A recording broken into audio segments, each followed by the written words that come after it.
Muy buenas tardes, hermanos, bendiciones. Qué lindo es alabar a nuestro Dios, unánimes, viniendo juntos a la iglesia en este día. Feliz día del Señor también para todos. Quería agradecer, antes de empezar con la palabra, a las personas que estuvieron ayer colaborando en el ministerio de Dorita Feliz, un ministerio que bendice tanto a los niños y también alcanza a los padres, que también se les predica el Evangelio cuando hay la oportunidad de hacerlo. Y bueno, agradecido porque vi las fotos, bueno, en algunas, no en todos los grupos, pero sí vi las fotos de los niños. Ahí fueron como más de 20 niños, ¿no, Karina? 21 niños al cual se les predicó el Evangelio. Y bueno, hay que darle la gloria a Dios por eso.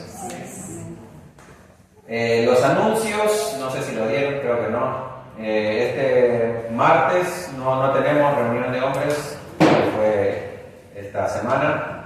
El jueves no hay reunión de estudio bíblico porque lo cambiamos por la reunión de líderes que vamos a tener, así que este jueves no hay reunión de estudio bíblico. Y el sábado hay reunión de mujeres a las 4, ¿no? ¿A las 4?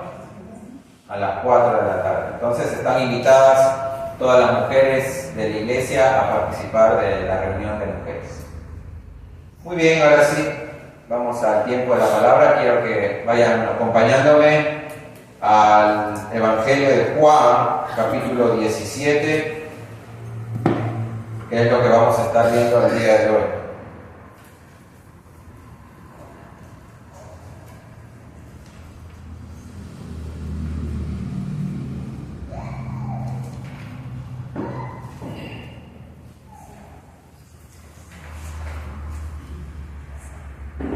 Vamos a orar antes de empezar con este tiempo de la palabra, encomendándonos a nuestro Dios para que Él sea el que guíe este momento.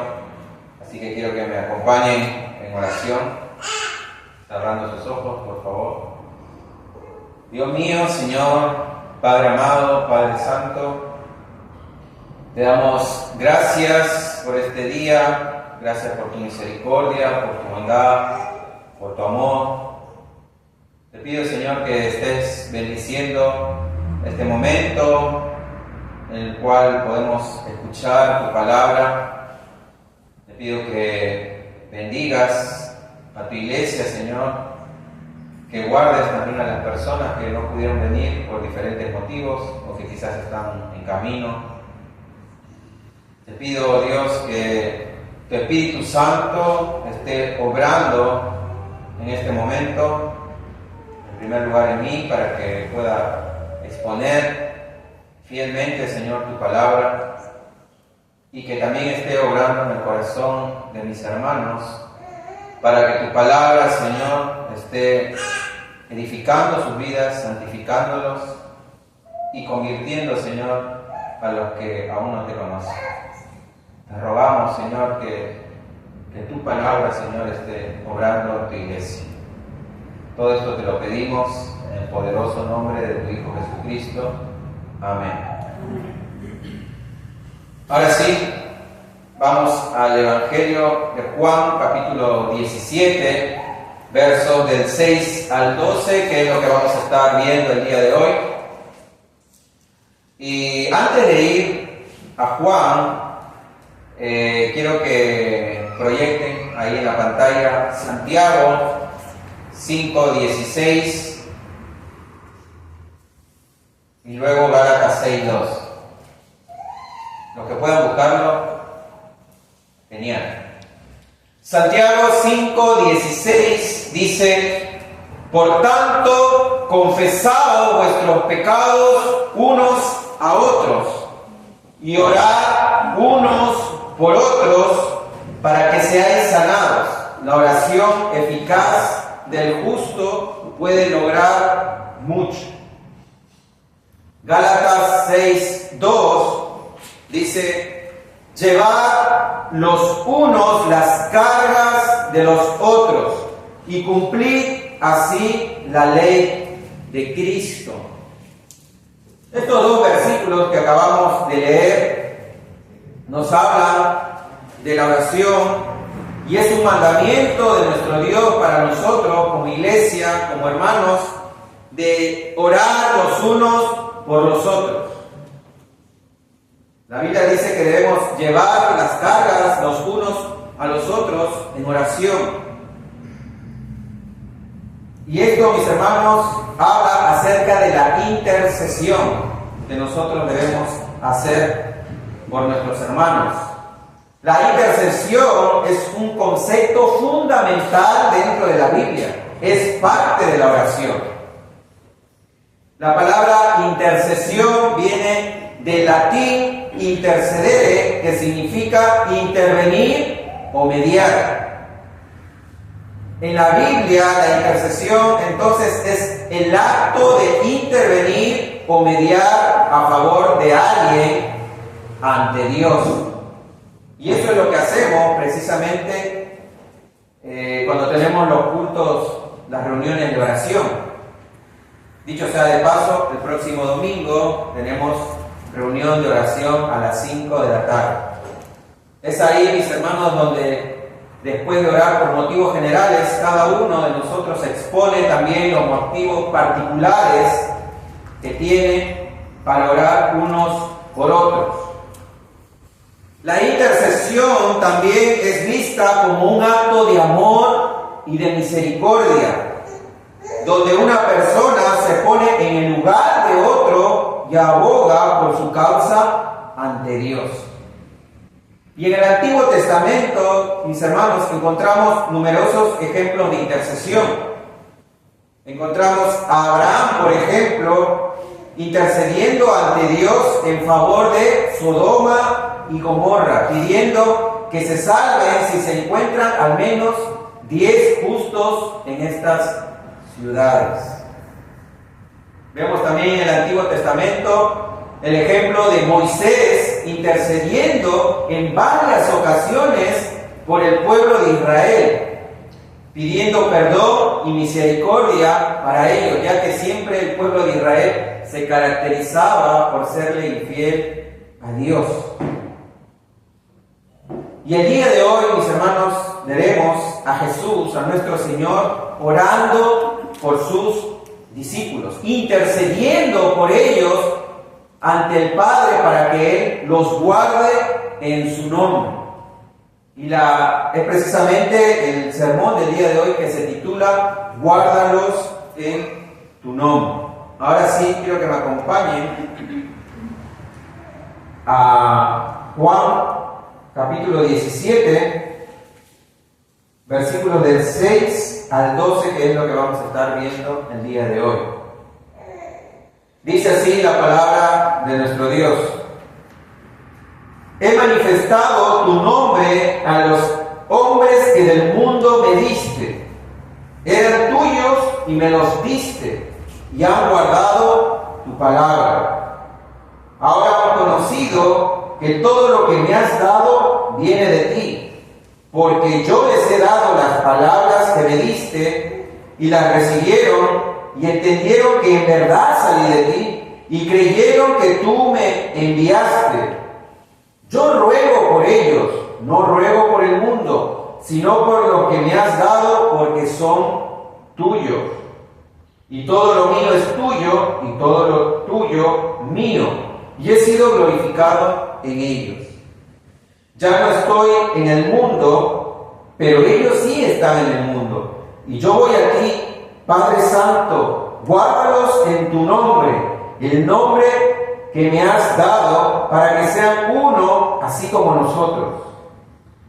Cuando estaba con ellos, los guardaba en tu nombre, el nombre que me diste, y los guardé, y ninguno se perdió, excepto el hijo de perdición, para que la Escritura se cumpliera. Palabra de nuestro Dios, hermanos.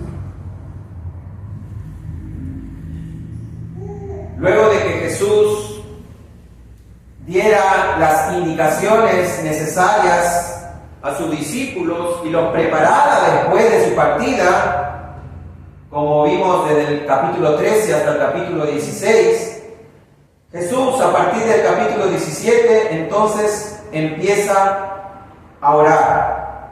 Jesús se encomienda al Padre en oración y en primer lugar ora por sí mismo para que sea Él glorificado, como vimos la semana pasada del versículo del 1 al 5.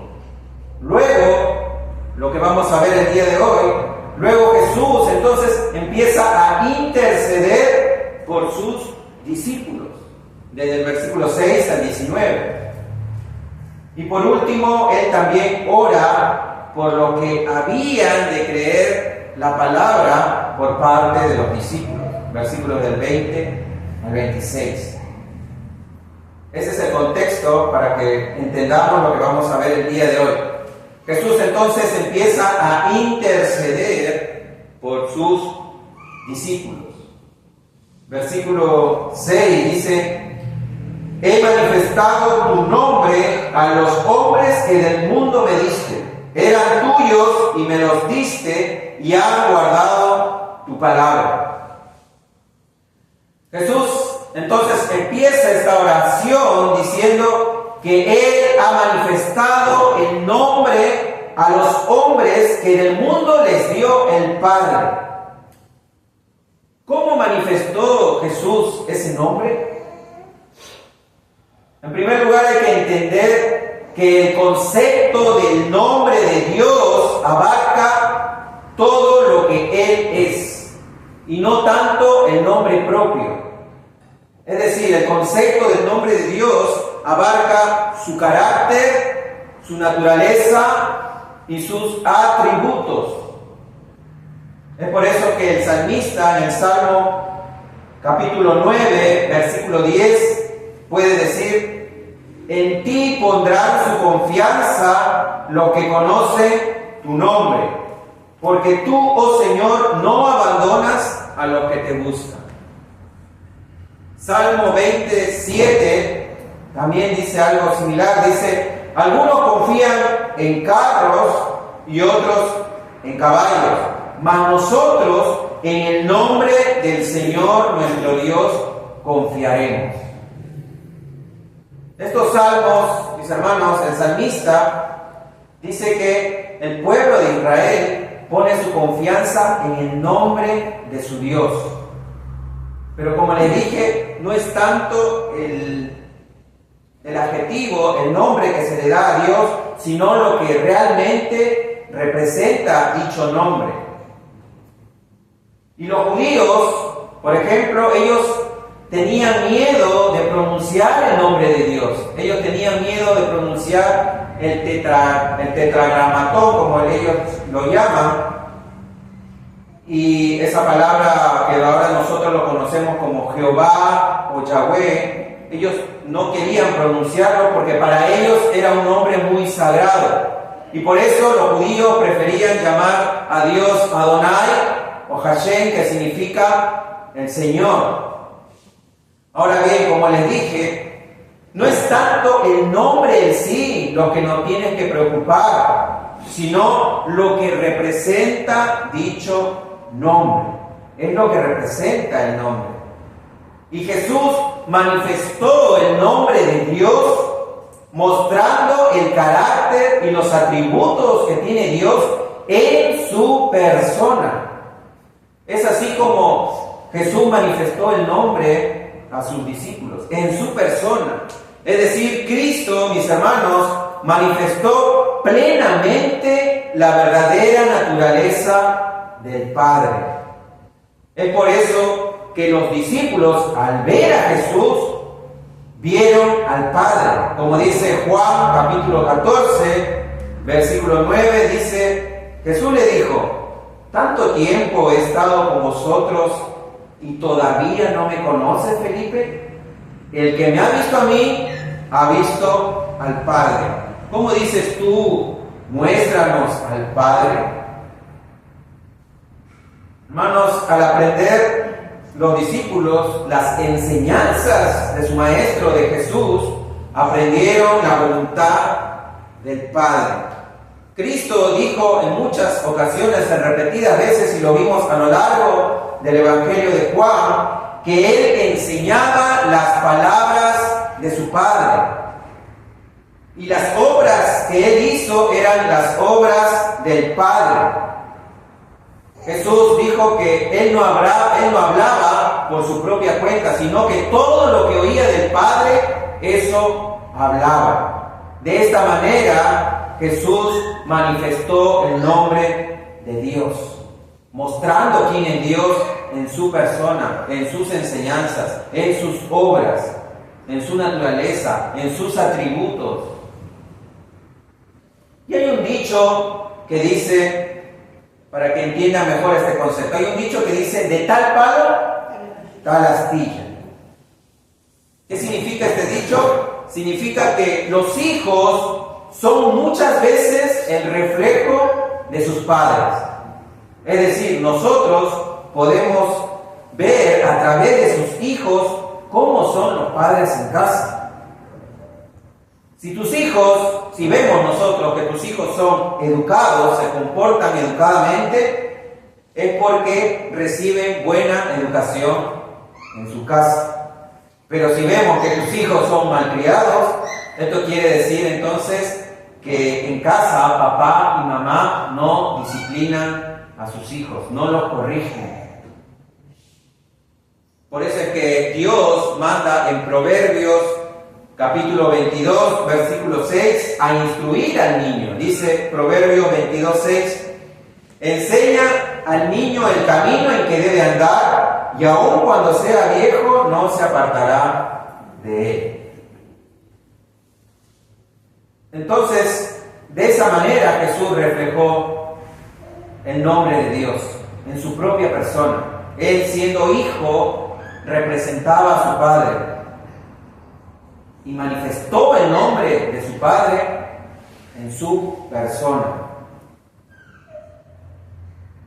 Jesús dice también, he manifestado tu nombre a los hombres que del mundo me diste. Eran tuyos y me los diste, y han guardado tu palabra. Entonces, ¿a quién manifestó el nombre de Dios Jesús?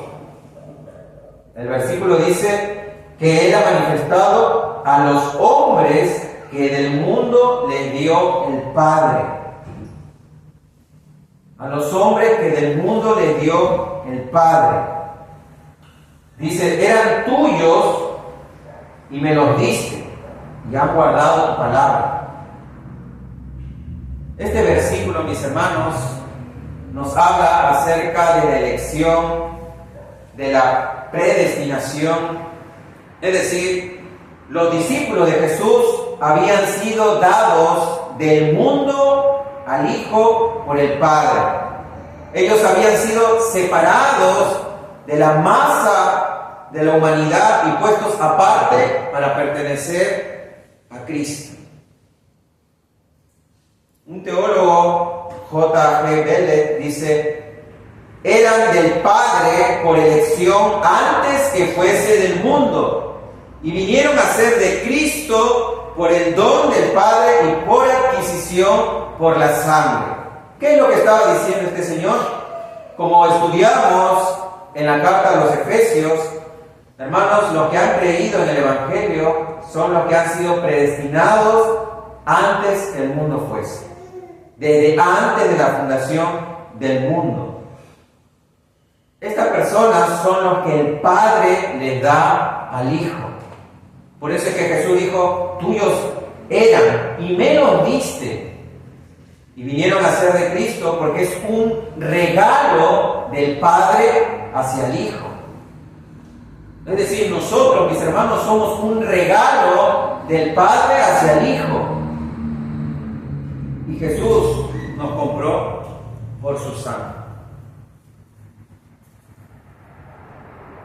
Hermanos, todos los hombres en la tierra pertenecen a Dios.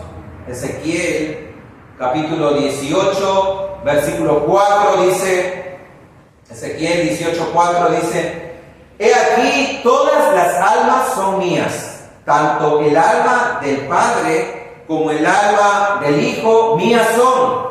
El alma que peque esa morirá. El texto es claro, todas las almas, todas las personas pertenecen a Dios, todos los hombres pertenecen a Dios, pero no todos son dados a Cristo. No todos son dados a Cristo. En este texto que estamos leyendo y que Jesús estaba orando, se refiere exclusivamente a sus apóstoles, a los discípulos. Por eso es que Él dice, he manifestado tu nombre a los hombres que del mundo me diste. Es decir, a los discípulos de Cristo. Pero no solamente se refiere a los apóstoles, sino que también se refiere a todos los que obedecen el Evangelio. Todos los que obedecen las palabras de Dios, el Evangelio, son dados a Cristo por el Padre. Esa afirmación que Jesús hace en su oración, tuyos eran, significa que antes, mis hermanos, antes de su conversión, ya pertenecían a Dios. Juan, capítulo 6, versículo 37.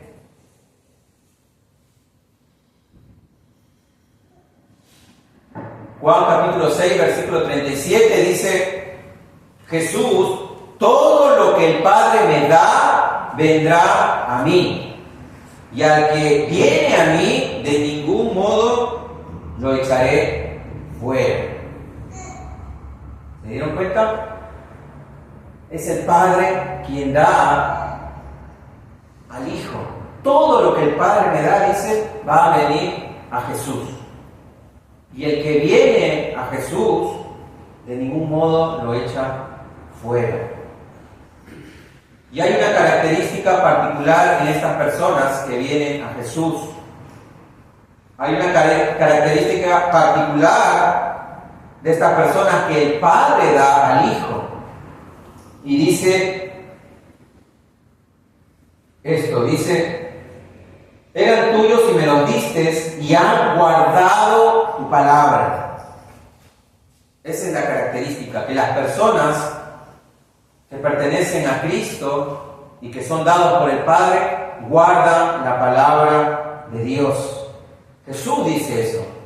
Y lo interesante es que Jesús dice eso de sus discípulos a pesar de todos sus fracasos y sus faltas. A pesar de eso, Jesús les acredita haber creído y obedecido sus enseñanzas. Lucas capítulo 22, versículos del 28 al 30, dice lo siguiente Jesús, hablando a sus discípulos, Él les dice, Lucas 22, del 28 al 30, vosotros sois los que habéis permanecido conmigo en mis pruebas. Así como mi Padre me ha otorgado un reino, yo os otorgo que comáis y bebáis a mi mesa en mi reino y os sentaréis en tronos juzgando a las 12 tribus de Israel. Entonces Jesús le dice a sus discípulos, vosotros, ustedes, son los que habéis permanecido conmigo en mis pruebas. Como les dije, la obediencia de los discípulos hacia Jesús quizás no era perfecta, pero aún así, mis hermanos, ellos permanecieron con Jesús en todas sus pruebas, en todo su caminar, en esos casi 3 años que estuvieron con Jesús. Y como Jesús vio eso en ellos, entonces les da una promesa. Jesús les dice, Jesús les dice, así como mi Padre me ha otorgado un reino, yo les otorgo también ese reino. Y que cuando Él esté en su reino, Él los invita a que sean parte en la cena, en la mesa, para que coman y beban junto con Él. Inclusive dice que se sentarán en tronos juzgando a las 12 tribus de Israel. Así que, mis hermanos, esta declaración que hace Jesús de estas personas que han guardado su palabra, esta declaración hace esencial el elemento de la obediencia en la salvación. Es necesario, mis hermanos, ser obedientes a la palabra de Dios. Y no estoy hablando, no quiero que se confunda, no estoy hablando de salvación por obras. Es decir, este elemento de la obediencia no es en sí una obra meritoria que contribuya en algo para la salvación. Más bien es el resultado inevitable de la fe salvadora. Cuando uno realmente ha sido salvado y realmente tiene fe en Jesús, obedece a su Señor. Como también ya lo hemos visto en las cartas de Juan, Primera de Juan, capítulo 2, versículos del 3 al 6, dice, Primera de Juan 2, del 3 al 6, dice, y en esto sabemos que hemos llegado a conocerle, si guardamos sus mandamientos. El que dice, yo he llegado a conocerle, y no guarda sus mandamientos, que dice Juan, el apóstol, es un mentiroso y la verdad no está en él. Pero el que guarda su palabra, en él verdaderamente el amor de Dios se ha perfeccionado.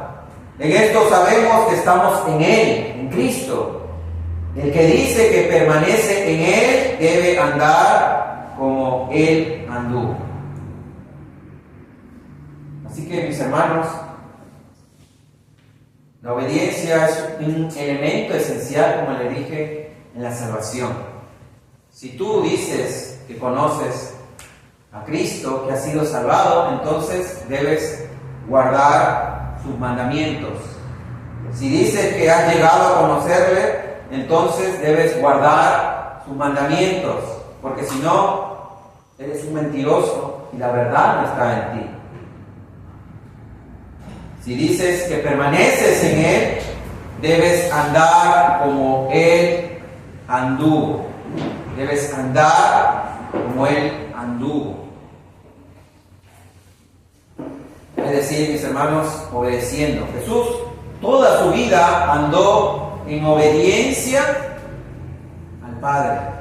De la misma manera, nosotros, si hemos sido salvados por la fe en Cristo, debemos andar como anduvo Él, como anduvo Jesús. Así que, mis hermanos, Jesús ora por sus discípulos al Padre, por lo que Él les ha dado del mundo, los cuales tienen esta característica fundamental, que es que guardan su palabra. Pero hay otras características más también, y es que estas personas realmente conocen a Dios. Realmente conocen a Dios. Versículo 7 dice, ahora han conocido que todo lo que me has dado viene de ti, porque yo les he dado las palabras que me diste, y escuchen bien, dice, y las recibieron y entendieron que en verdad salí de ti y creyeron que tú me enviaste. Jesús entonces, mis hermanos, indica en primer lugar que sus discípulos, estas personas que el Padre les había dado del mundo, habían dado un paso importante en su comprensión de su persona. Ellos habían discernido o habían entendido que la enseñanza que les estaba dando Jesús en realidad era la enseñanza del Padre. Primera de Tesalonicenses, capítulo 2, versículo 13, dice, de nuevo vuelvo a repetir, Primera de Tesalonicenses 2, 13, el apóstol Pablo dice, por esto también nosotros, sin cesar, damos gracias a Dios de que cuando recibisteis la palabra de Dios, que oíste de nosotros la aceptasteis no como la palabra de hombres, sino como lo que realmente es la palabra de Dios, la cual también hace su obra en vosotros, los que creéis. Entonces vemos al apóstol acá Pablo hablando a la iglesia en Tesalónica, diciendo, él daba gracias a Dios porque los de la iglesia de Tesalónica habían recibido la palabra de Dios, la habían oído de parte de los apóstoles, de parte del apóstol Pablo, y él dice que ellos aceptaron la palabra como si fuera la de Dios misma. Es decir, ellos no aceptaron la palabra como palabra de hombres, sino como lo que realmente es, dice Pablo, la palabra de Dios. Lo mismo sucedía con los discípulos. Ellos habían llegado a entender que las enseñanzas de Jesús, las palabras de Jesús, eran las palabras del Padre, eran las palabras de Dios. Y es así como ellos llegaron a conocer, dice el versículo 7, que todo lo que le había dado a Jesús viene del Padre. Entonces, mis hermanos, vemos esas características, que lo que realmente, mis hermanos, han nacido de nuevo, o lo que realmente el Padre les ha dado a Jesús, son, como vimos, los que han guardado su palabra, los que conocen al Dios verdadero. ¿Y cómo es que llegaron a conocer? Como ya hemos leído en el texto de Tesalonicenses, vimos que ellos recibieron la palabra de Dios. Y Jesús mismo dice eso, porque yo les he dado las palabras que me diste y las recibieron, dice, y las entendieron. Entonces los discípulos pudieron conocer que todo lo que viene del Padre viene por parte de las palabras que Jesús mismo les había dado. Y ellos las recibieron y entendieron. Hermanos, la única forma para que esto suceda, es decir, cuando nosotros vayamos a predicar el Evangelio y estas personas entiendan la palabra, reciban la palabra, es por medio de la obra del Espíritu Santo. Es el Espíritu Santo, como ya estudiamos anteriormente, el que nos lleva a la verdad. Es el Espíritu Santo el que nos ilumina y nos da entendimiento para recibir las palabras de Dios. Sin el Espíritu Santo, mis hermanos, las personas a las que les prediquemos jamás van a entender lo que le digamos y jamás van a recibir la palabra de Dios. Y por ende jamás van a guardar su palabra, jamás van a obedecer. Jesús les dice también algo importante, que cuando uno recibe la palabra y entiende la palabra, entonces ahí se produce la fe. Creen. Jesús dice en el versículo 8, y la recibieron y entendieron que en verdad salí de ti y creyeron que tú me enviaste. Creyeron que tú me enviaste. Juan 16:30, que ya lo vimos semanas atrás también, dice, ahora entendemos, los discípulos estaban hablando a Jesús, le dice, ahora entendemos que tú sabes todas las cosas y no necesitas que nadie te pregunte. Por esto creemos que tú viniste de Dios. Por eso creemos que tú viniste de Dios. Porque los discípulos habían reconocido que Jesús es el enviado, porque vieron la omnisciencia de Jesús. Por eso es que le dice, ahora entendemos que tú sabes todas las cosas y no necesitas que te preguntemos nada, porque tú ya las sabes todas las cosas, todas. Hermanos, entender que Jesús es el enviado del Padre, el enviado de Dios, es fundamental para nuestra fe. es fundamental para nuestra fe. En cierta ocasión, Jesús habla en Mateo capítulo 16, versículos del 13 al 17. Jesús dice así la palabra: Cuando llegó Jesús a la región de Cesarea de Filipo, preguntó a sus discípulos diciendo: ¿Quién dicen los hombres que es el Hijo del Hombre? Y ellos dijeron: uno Juan el Bautista, y otros Elías, pero otros Jeremías o uno de los profetas.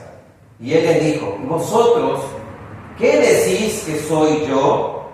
Respondiendo Simón Pedro dijo: tú eres el Cristo, el Hijo del Dios viviente. Y Jesús respondiendo le dijo: bienaventurado eres, Simón, hijo de Jonás, porque esto no te lo reveló carne ni sangre, sino mi Padre que está en los cielos. Vemos entonces en este pasaje que Jesús les hace una pregunta fundamental, como le dije, para la fe, a ver si realmente creían en Él, que realmente creían que Dios lo había enviado como Mesías, y les hace esa pregunta, le dicen a sus discípulos: ¿qué dicen los hombres? ¿Qué dicen los que están alrededor en las ciudades que soy yo? ¿Qué dicen? Y los discípulos le dijeron: bueno, Jesús, algunos dicen que tú eres Juan el Bautista, como hay un pasaje en el cual Herodes piensa que Juan había resucitado porque había escuchado de las señales de Jesús.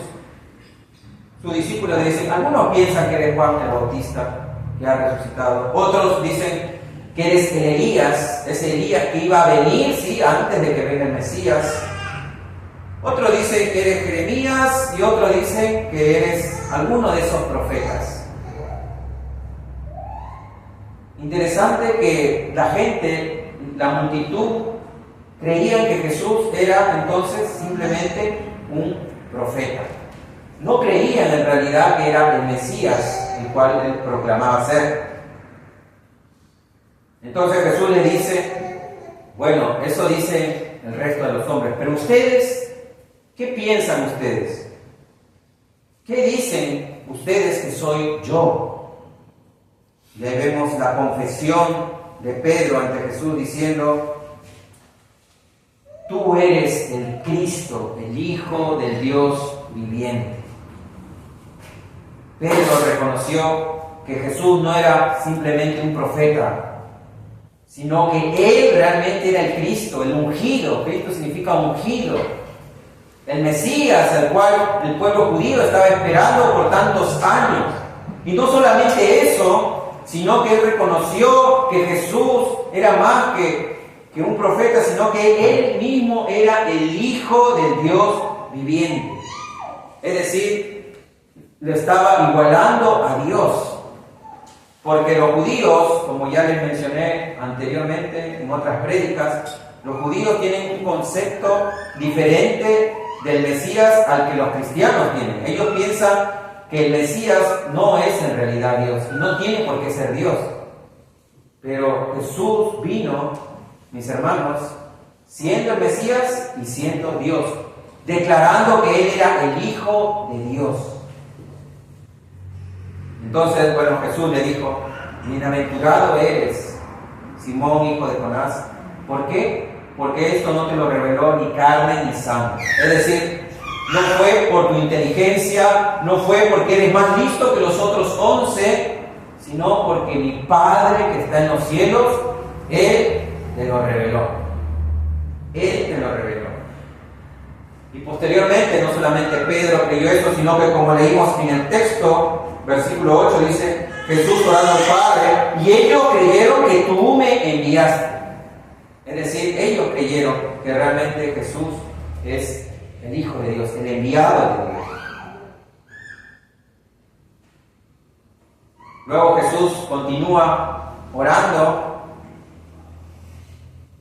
al Padre por sus discípulos, intercediendo por ellos, y aquí empieza la intercesión más clara. Dice: yo ruego por ellos, no ruego por el mundo, sino por lo que me has dado, porque son tuyos. Entonces nos debemos hacer la pregunta, ¿por qué Jesús solamente ruega por ellos, es decir, por sus discípulos, y no ruega por todo el mundo? Bueno, la respuesta está en el mismo texto. Dice que Él ruega por ellos, no por el mundo. ¿Por qué? Porque son lo que el Padre les ha dado. Porque son lo que el Padre les ha dado. Porque son aquellos que han creído en sus palabras. Porque son aquellos que han creído que Él es el Cristo y que ha sido enviado por Dios. Y eso lo vimos hace poquito, ya en el versículo 8 dice: yo le di tus palabras, ellos las recibieron, ellos entendieron tus palabras y han creído que tú me enviaste. Hermanos, Cristo en este pasaje, en este versículo, ora aquí solo por los suyos, porque recuerden que estaba haciendo la función del sumo sacerdote. Como le dije, este capítulo 17 es conocido como la oración sacerdotal. Jesús solamente intercede por los suyos, por los que el Padre les ha dado. Romanos capítulo 8, versículo 34, dice, Romanos 8, 34, ¿quién es el que condena? Cristo Jesús es el que murió, sí, más aún el que resucitó, el que además está a la diestra de Dios, el que también intercede por nosotros. Este capítulo 8, versículo 1, empieza el apóstol Pablo, mis hermanos, diciendo que ya no hay más condenación para los que están en Cristo Jesús. Si tú has creído en Cristo como tu Señor y tu Salvador, ya no hay más condenación. Ya no hay. ¿Quién nos condenará? Por eso es que empieza este versículo 34. ¿Quién es el que condena?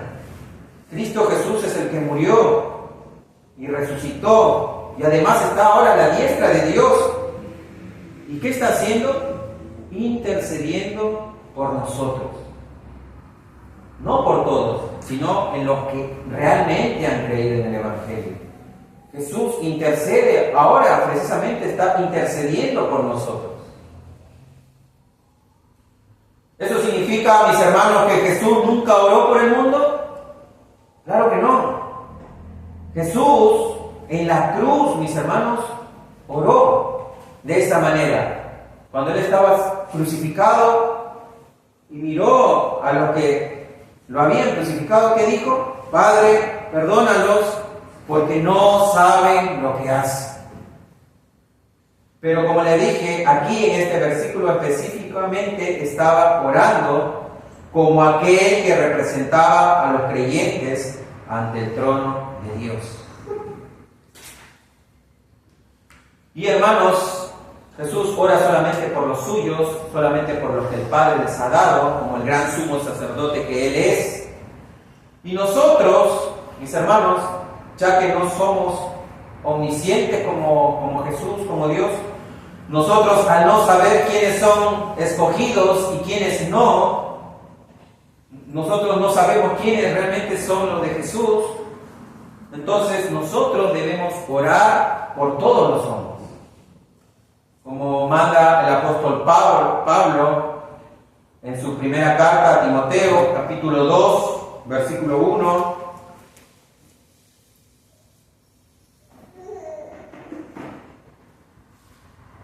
Pablo dice, primera de Timoteo, capítulo 2, versículo 1. Él dice, exhorto pues ante todo que se hagan rogativas, oraciones, peticiones y acciones de gracia. ¿Por quién dice? Por todos los hombres. Hermanos, nosotros debemos orar por todos los hombres. Nosotros no sabemos quiénes son los escogidos de Dios, quiénes son los que han sido predestinados. Es por eso que Dios nos manda a orar por todos los hombres. Y mientras hay vida, mis hermanos, hay esperanza. Mientras hay vida, hay esperanza. Y por lo tanto, mis hermanos, debemos incluir en nuestras oraciones por todos los hombres. Como lo hacemos en las reuniones de oración, empezamos orando ¿por quién?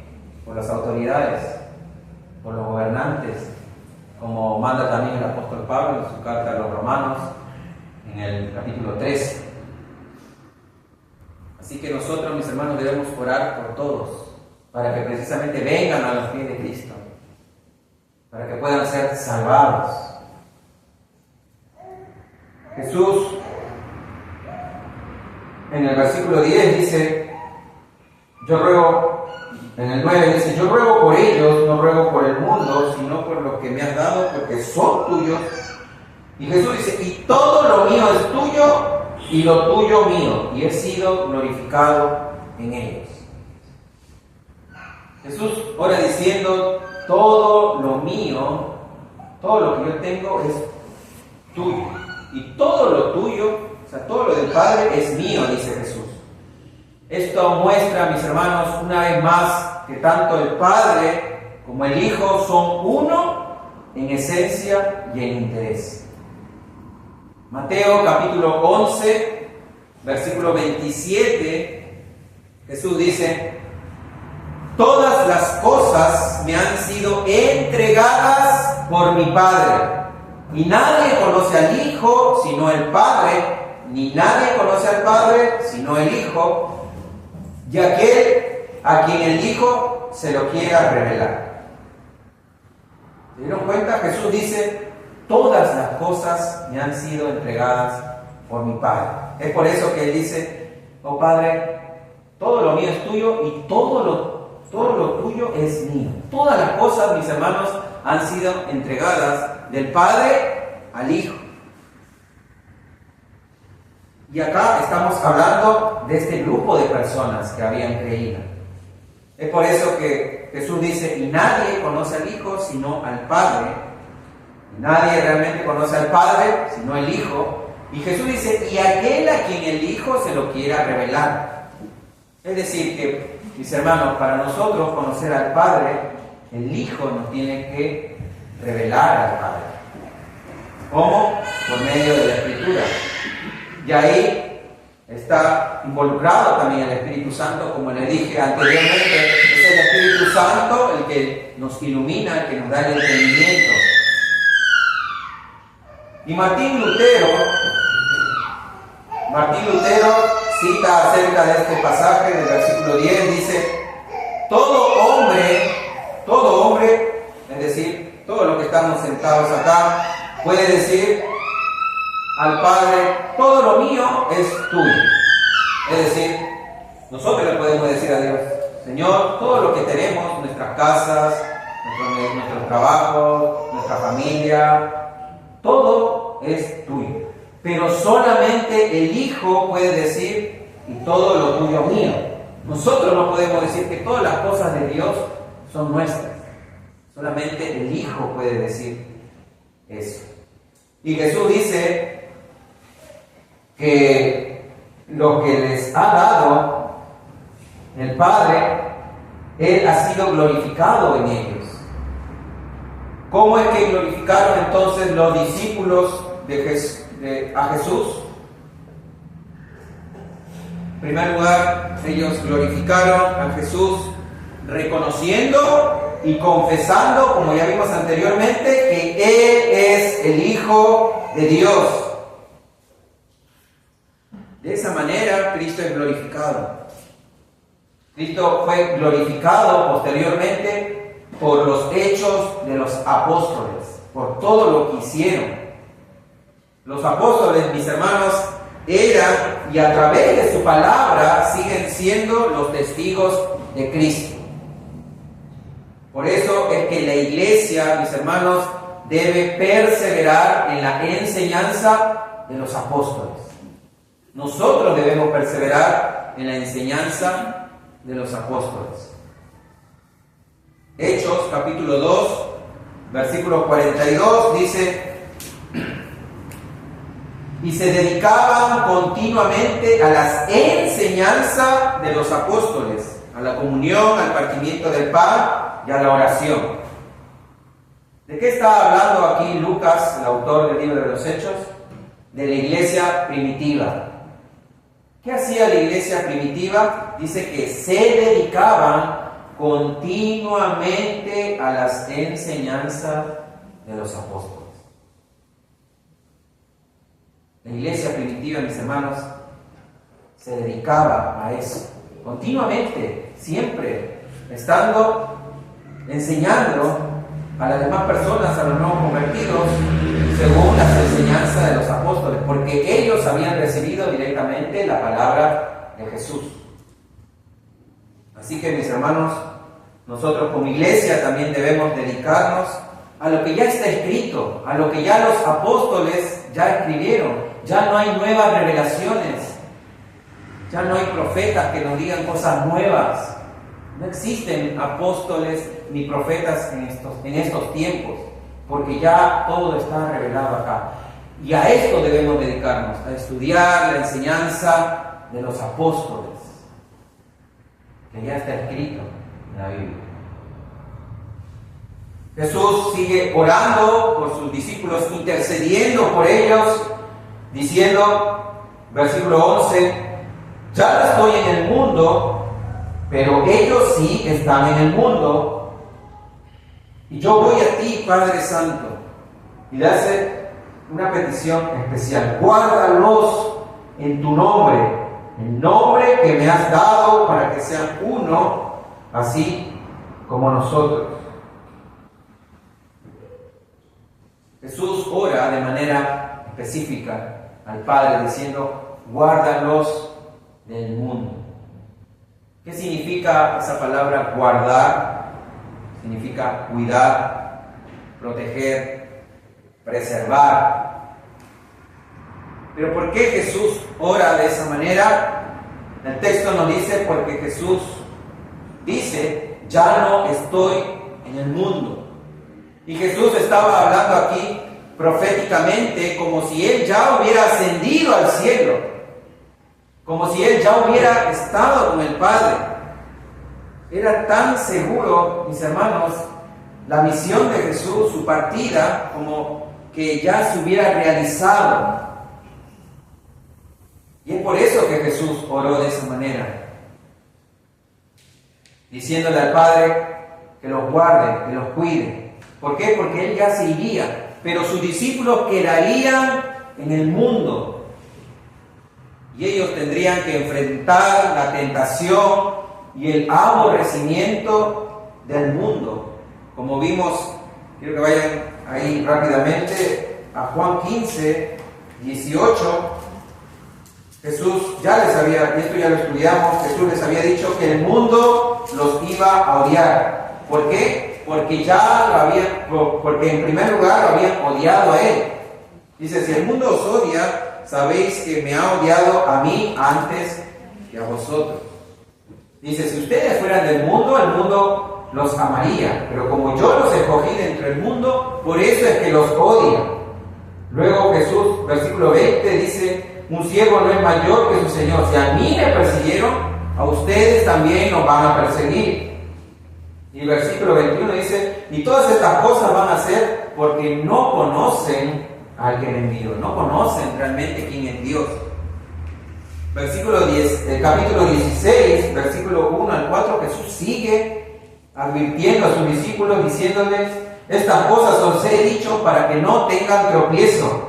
¿Por qué? Porque los van a expulsar de las sinagogas y llegará la hora que cualquiera que los mate pensará que así rinde un servicio a Dios. Mis hermanos, Jesús estaba orando por eso ante el Padre, porque todas estas cosas les iban a acontecer. Es por eso que Jesús le dice, guárdalos en tu nombre, en lo que significa tu nombre. El nombre que me has dado, el nombre que yo les he manifestado. Jesús no solamente ora para que el Padre los guarde, los cuide, sino también ora para que sean uno. Volvamos capítulo 17, versículo 11 dice: Padre Santo, guárdalos en tu nombre, el nombre que me has dado, para que sean uno así como nosotros. Para que sean uno así como nosotros. Jesús ora para que sean uno. ¿Qué significa, mis hermanos, ser uno con Dios? Aquí significa o se refiere a la unidad del carácter cristiano. Dios Padre, Dios Hijo y Dios Espíritu Santo, como conocemos, son tres personas, pero uno en comunión, en propósito y en todo aspecto. Son uno. Y la única manera, mis hermanos, de que nosotros y de que sus discípulos pudieran permanecer en esa unidad es por medio de la verdad y de la comunión con Dios.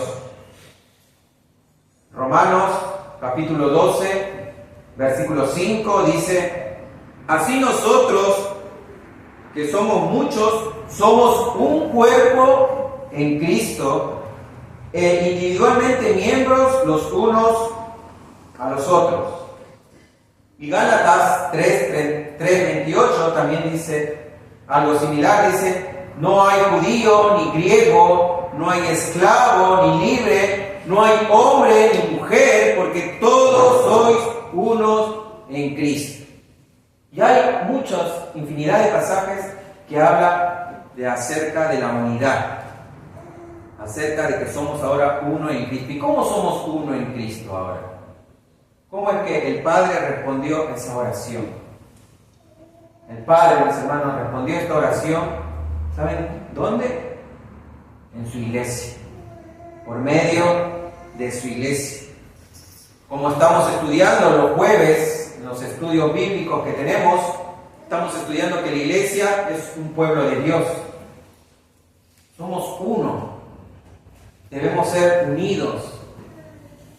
Somos un solo cuerpo en el cual Cristo es la cabeza y nosotros somos los miembros.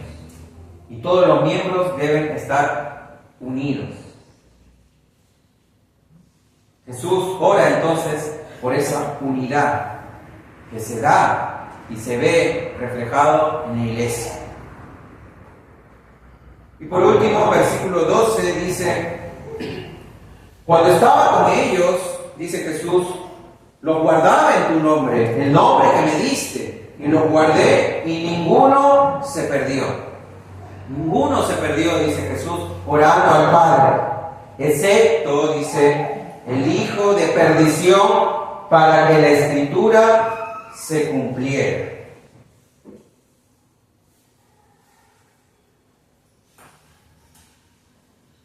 Hermanos,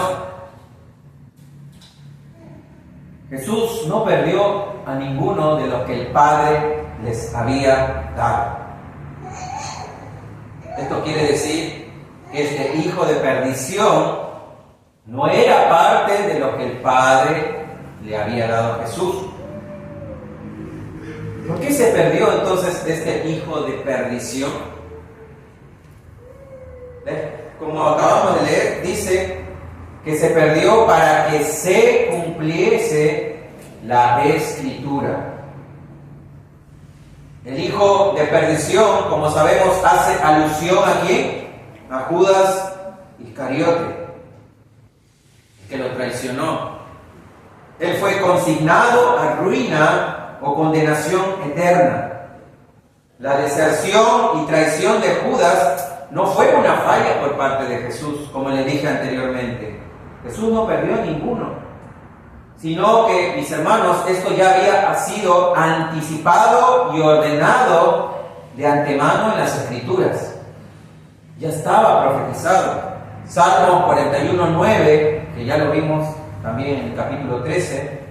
Salmo 41:9 dice la Escritura: aún mi íntimo amigo, en quien yo confiaba, el que de mi pan comía, contra mí ha levantado su calcañar. Este es un salmo profético del rey David. que seguramente ese amigo íntimo era o Aitofel, que era su consejero, o su propio hijo Absalón. Pero apuntaba también a la traición que le iba a suceder a nuestro Señor Jesucristo. Juan capítulo 6, versículos 70 al 71, algo que ya hemos estudiado, dice Juan 6, 70 al 71, dice: Jesús le respondió: ¿no os escogí yo a vosotros los 12? Y sin embargo uno de vosotros es diablo. Y él se refería a Judas, hijo de Simón Iscariote, porque este era uno de los 12 que le iba a entregar. Mis hermanos, Judas Iscariote se perdió para que se cumpliese la Escritura. Esto no significa, mis hermanos, presten atención, esto no significa que Judas fue empujado a traicionar a Cristo. Es decir, a Judas nadie le obligó a traicionar a Cristo para que se cumpliera la Escritura. No es que Dios dijo: bueno, la Escritura se tiene que cumplir y voy a obligar a Judas a traicionar a mi hijo. No, sino que él mismo, por su propia decisión, decidió traicionar al Salvador, a Jesús. Y al actuar así, de esa manera, mis hermanos, Judas cumplió la Escritura. Judas cumplió la Escritura. Entonces podemos ver, mis hermanos, en este pasaje, que la Escritura enseña dos verdades: que Dios es soberano, que Dios controla todas las cosas, Él decreta todas las cosas como tienen que suceder, pero también vemos que el hombre es responsable. El hombre es responsable por sus actos. Y el hombre, como es responsable, tiene que rendir cuentas de todos sus actos en el día del juicio. Nadie va a poder pararse delante de Dios y decir: Dios, tú me obligaste a hacer eso. No. Nosotros somos responsables de todos nuestros actos. Judas no puede decir: pero ya estaba profetizado. No, fue decisión de Judas. Fue su propia concupiscencia, su propio pecado, el cual lo llevó a traicionar a Jesús. Así que la Biblia enseña estas dos verdades, hermanos. Y para terminar y recapitular todo lo que hemos aprendido en esta noche, en primer lugar, hermanos, Cristo manifestó el nombre de Dios a sus discípulos. Por ende, nosotros debemos también manifestar el nombre de nuestro Señor. ¿Cómo? Por medio del Evangelio. Por medio del Evangelio. Compartir el Evangelio, mis hermanos, es anunciar quién es Jesús en verdad. ¿Quién es el Dios de la Biblia? Compartir el Evangelio es anunciar que Jesús es el Hijo de Dios y que vino a morir por los pecadores de este mundo. Hermanos, la única manera en que las personas del mundo puedan conocer a Dios es por medio del Evangelio. La única manera en que puedan salvarse las personas es por medio del Evangelio. Como vimos la semana pasada, ¿se acuerdan? ¿En qué consistía la vida eterna? ¿O en qué consiste? En conocer a Dios, el único Dios verdadero, y a Jesucristo, a quien Él envió. Ese es el Evangelio, mis hermanos. Cristo muriendo por los pecadores. Eso es lo que nosotros debemos manifestar al mundo. Como dice Juan 3:16, porque de tal manera amó Dios al mundo, que ha dado a su Hijo unigénito, para que todo aquel que en Él crea no se pierda, mas tenga vida eterna. Eso es lo que debemos predicar nosotros. Dios mandando a su Hijo a morir por los pecadores, y para que, si creen en eso, en ese sacrificio de Jesús, ellos puedan salvarse, puedan tener vida eterna. En segundo lugar, mis hermanos, vimos que Jesús, que las características de estas personas que ya han creído en Jesús, que han creído en el Evangelio, es que conocen a Dios. ¿Por qué? Porque han recibido las palabras de Dios, las han entendido y han creído que realmente el Padre ha enviado a Jesús a morir por ellos. Y la pregunta que te quiero hacer es, ¿qué tanto conoces a tu Señor? ¿Qué tanto lo conoces?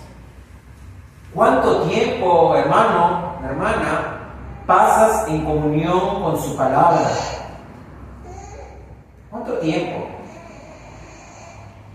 Los discípulos, como les vuelvo a repetir, recibieron la palabra, la entendieron y la creyeron. Es por eso que la Biblia, mis hermanos, dice que la fe viene por el oír y el oír la palabra de Dios. Cuando uno realmente tiene fe en su Salvador, en Jesús, entonces busca conocer más a su Señor.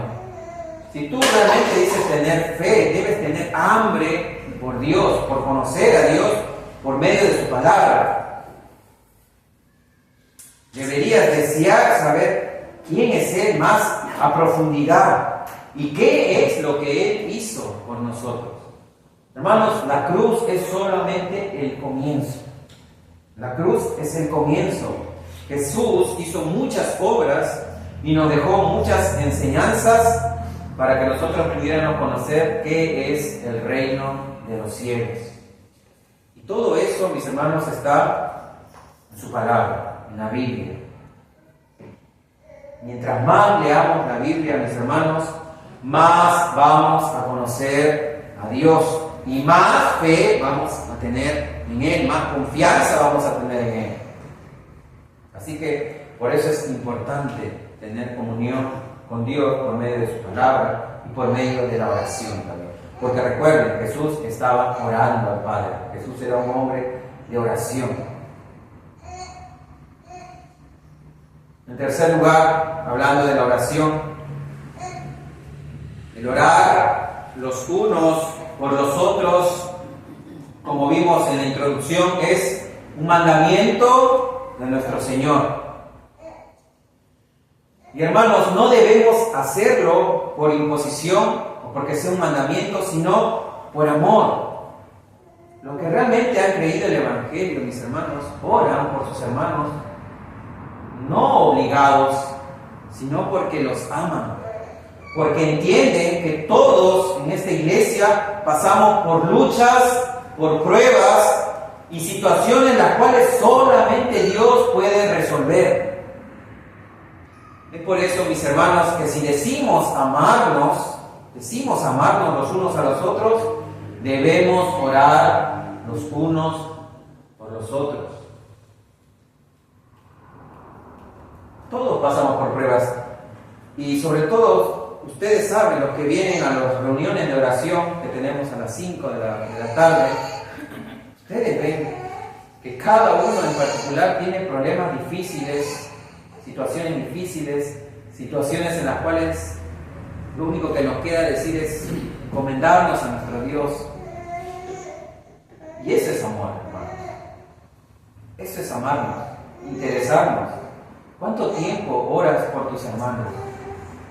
¿Le dedicas tiempo a tus hermanos de la iglesia a orar por ellos, por sus problemas?